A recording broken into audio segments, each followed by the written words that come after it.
It's a trap! Hey everybody, welcome back. This is the Rumor Review on the Resistance Broadcast Patreon page, exclusive just for you supporters of ours from Tier 1 to Tier 5. As you guys know, I'm John. Thanks for joining me again today. This week's rumors came recently. We found them via Reddit. I read a rumor on Reddit. Is it real? Is it fake? I read a rumor on Reddit. Yeah, so a lot of rumors find their way to Reddit, which sometimes I like to call a cesspool for Star Wars rumors and stuff like that. But either way, sometimes this stuff winds up being true.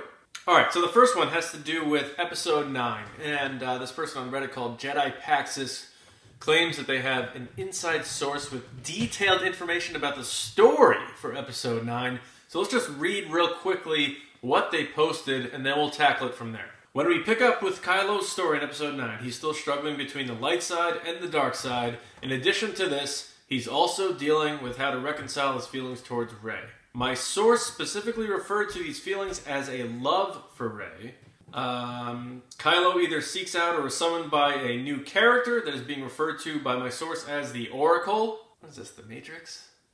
Whether this is a code name used during production or the real name of the character is still unclear. In addition to the concept art that my source has access to, a recreation of which is pictured below. They put a picture of it, drawing.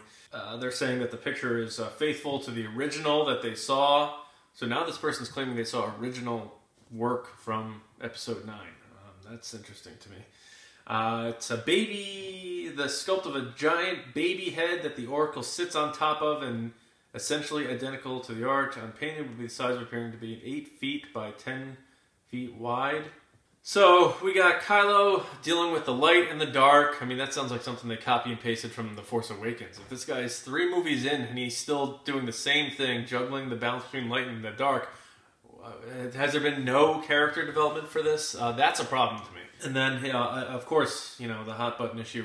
He's dealing with his feelings, his love towards Rey. Obviously, that's something that Reylos will be happy to hear, of course. And you have Kylo seeking out or summoned by a new character being referred to as the Oracle, which is this creature that sits on top of a baby head and sucks life force from it. It sounds very crazy and strange to me. Here's my problem with this whole rumor. This person is claiming they know story elements for Episode 9. Now let's really think about that for a second. You have the actors themselves going through the process of what it takes to preserve the information for this movie. You had Richard E. Grant saying he was ushered into a room with witnesses in the room while he read red, dark scanned pages and had to leave the room without taking them with him. He couldn't make copies of them, couldn't make photocopies of them, nothing. That's when an actor on the movie had that limited access to that information. Aside from J.J. Abrams and people involved with the actual content of the film, an editor, top-level people and these actors, other crew members are not going to be having access to these dialogue, these pages, this detailed information about the story. So how is this person posting on Reddit going to sit there and honestly tell us that they know detailed character arc motions for Episode 9? I do not believe that at all. It's possible this person is taking a stab in the dark. You're not going on a limb by saying Kylo Ren is a conflicted character and that there were obvious some kind of tension between him and Rey, potential feelings there for him towards Rey. We kind of all saw allusions to that or possibilities of that, so that's not a stretch to me. But for them to sit there and say that this is confirmed off the pages, that he's going through this, I don't buy that at all. I'm not buying this one bit. The same person posted this whole thing about this Oracle. Yeah, it's possible that a set of a puppet leaked, or someone got photos of it. I mean, we had the photos of the Thala Siren from Octo for The Last Jedi at Star Wars Newsnet, and we posted that and the recreations of that. So that existed, and then again, that wound up just being a very short, attraction or puppet in the movie where Luke obviously milked the green milk from and took his swig and did this sort of thing. And I guess that pissed some people off, but whatever. I thought it was funny. So I don't know, this Oracle thing. It sounds very Harry Potterish to me. It sounds almost Matrixy when they say the word Oracle. I don't know that I'm buying it.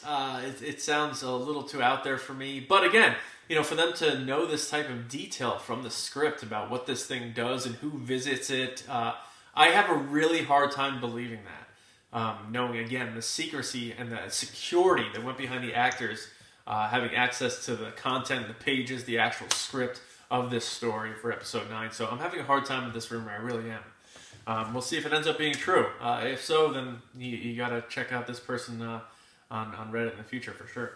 Now, speaking of that, the same person took to Reddit again to talk about The Mandalorian. So that's the first live-action Star Wars series coming out later this year on Disney+. I'm definitely buying it. Netflix just raised my price. They got rid of the Clone Wars. If Netflix didn't have The Office, I would be so gone, it's not even funny. Don't tell my wife that, because she loves Netflix. But we're definitely picking up the Disney Plus. And Netflix, you're pushing your luck, I'm telling you right now. I know I'm not the only one who thinks that way, too. This next one, The Mandalorian. Now, this one, because of what they say, is a little more plausible to me, especially because we know, making Star Wars had access to the set. Well, not access, but he was up in the trees filming it, and that sort of thing. So I think this set, for whatever reason, maybe because it was in California as opposed to Pinewood, which is higher security, this maybe had a little more leaks to it. Or maybe Disney wanted them to leak because of the first show and they want people underground getting information and kind of marketing it under the underground. Under the underground? In the underground? You know what I'm talking about. Okay. So they are saying that Tatooine is the main location of the show and where many of the leaked set photos that, like Making Star Wars put out, I guess, takes place. Now that makes sense, right? Boba Fett was tied to Tatooine. A lot of the bounty hunters are tied to Tatooine via Jabba the Hutt. The photos look like some kind of desert area, Mos Eisley-ish type of thing. So that makes sense to me. I believe that. Now they say, also, my source is aware of at least one more location in the show that conceptually looks like a mix between Endor and Kashyyyk. So we're looking at like foresty, redwood type of thing.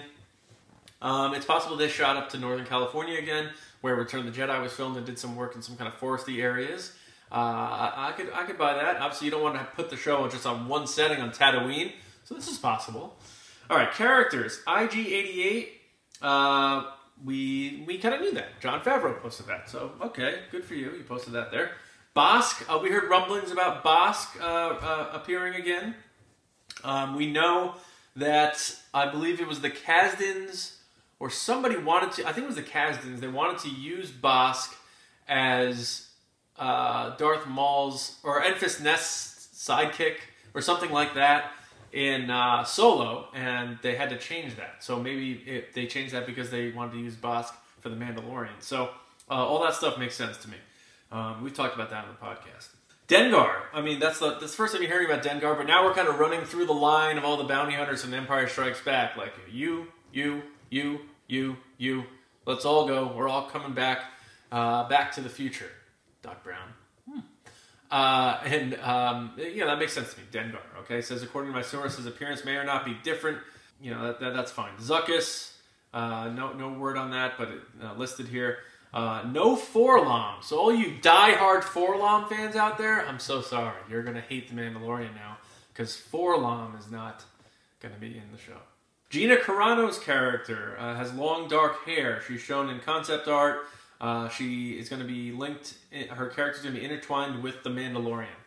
Oh, so a supporting character is going to be intertwining with the main character. That's not really breaking rumor information here. A lot of this seems like speculation to me. But I believe it. I do believe this, yeah. No main original trilogy characters are shown in the first season. How would you? How would you have Han, Leia, or Luke unless you're recasting them? And that would be an abomination. To take your first Star Wars live-action series and to recast Han, Leia, and Luke right there and do it there when they wouldn't even serve the story, really. We're post-Empire here. There's not much going on besides, Han and Leia having a child, and Luke kind of going on doing his thing. It doesn't really make too much sense for me for them to have been in the show. And again, recasting them would have been a lot of smoke and fire from fans on that, especially for that period of time. They've got a bunch of aliens listed here, Jawas, no news on Tusken Raiders, the Mandalorian's armor. He may have someone like a Q in Bond. We're going to talk more about this on the podcast tomorrow. But James brought it up that he may have a person that kind of serves like a blacksmith, which is almost like a Q in James Bond that gives him all these cool new upgrades and stuff to his armor. So that's interesting. I do buy these Mandalorian rumors. They're not too far of stretches. They tie into things we've seen, tangible things we've seen. And I think because where this thing has been filmed in California, it's probably not as tight-lipped and tight as security as Pinewood. So I'm buying these Mandalorian rumors. It makes the show sound interesting to me. You're tying in the old, bringing some old familiar characters, whether they were just popular via action figures or not. It's good to pepper that into a show with a new lead character that we don't know to kind of bring some familiarity and kind of a little connectivity to the past, so I dig it. So those are the rumors, yeah. Let me know what you guys think. I'm not buying the episode 9 ones about the Kylo's story and too much about that Oracle. Whether it exists or not is fine, that puppet, but I can't buy that someone has access to that kind of content. I just can't. And the Mandalorian stuff, like I just said, I'm buying it. But guys, thank you so much for stopping by the Rumor Review. Again, in the comments, let me know what you think. Have a discussion with each other. Hash it out. Give me your takes, and obviously maybe I'll learn something from your guys' perspective on it. And anytime you have a rumor, hit me up on Twitter at Johnny Hoey or on the Patreon page or if you're tier 3 and above, our chat on Twitter, anywhere really. And I'll try to tackle them as much as I can. And again, for all of you heading to Celebration, I will see you guys this weekend. I'm so excited to meet all of you. And of course, our panel, 6 o'clock on Saturday in room 193 A and B on the podcast stage. We're so excited to do that for you guys, and we have a lot planned. I'm actually doing some prep right now as I end this here after this. And again, as always, of course, the podcast. Tomorrow we'll be there. Thursday we'll be there with DJ Elliott, the DJ for Star Wars Celebration. He gave us a lot of cool information. And finally, to all of you who've been supporting us, we can't do any of this that we're doing without you guys. So thank you so much. Spread the word, tell people about us, and keep that positive vibe going. And thank you all, and we'll see you around on the podcast and on our YouTube channel over the course of the weekend, and of course, Star Wars Newsnet. See you around, kids.